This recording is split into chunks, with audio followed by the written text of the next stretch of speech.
water was perfect.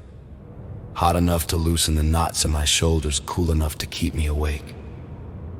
I slid down until the bubbles kissed my chin, whiskey balanced on the porcelain rim. No phone, no lights, just the low hum of the building's pipes and the faint scent of eucalyptus.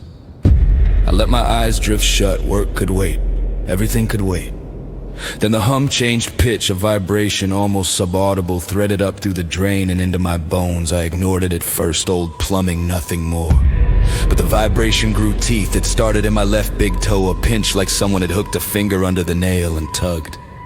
I jerked, water sloshing. The pinch became a twist and a grind, bone on bone, but deeper, as if the marrow itself were being wrung out.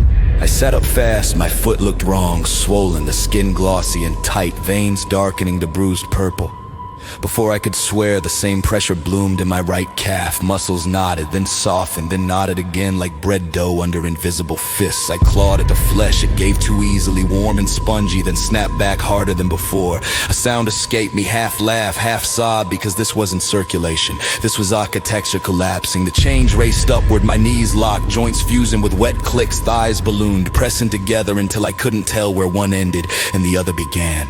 I tried to stand, my spine answered with a crack that echoed off the tiles. Vertebrae slid into one another like coins in a stack, shortening, thickening. The tub shrank around me, or I grew to fill it. Water lapped at my ribs, then my chest, then my throat. I couldn't tell which anymore.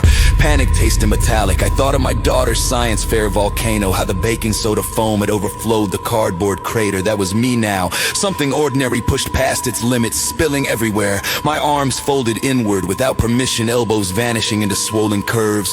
Fingers fused, nails sinking like seeds into pulp, skin stretched until it shone, mottled red and glossy, reflecting the bathroom light and sick, wet streaks. I screamed, but the sound came out muffled, as if spoken through a mouthful of cotton. My jaw locked, teeth softened, dissolved, tongue flattened against the roof of a mouth that was no longer a mouth. The pressure in my skull was unbearable, thoughts compressed, memories squeezed into smaller and smaller rooms. I saw my wife's face, the kids waving from the driveway, the promotion I'd lied to earn, each image shrinking, folding, until they fit inside something the size of a fist. The tub groaned, porcelain cracked under my weight. Water cascaded over the edge, carrying bubbles and the last of my whiskey into the overflow. I felt myself settle, heavy and final, the curve of the enamel cradling me like a shell. No limbs to flail, no voice to beg, just the slow inevitable hardening, flesh turning to fiber, blood to starch, breath to nothing. And then I understood in the last pulse of a heart that no longer needed to beat. I had become a single perfect kidney bean, large, crimson, and utterly still, wedged in the ruin of a bathtub that would never drain me away.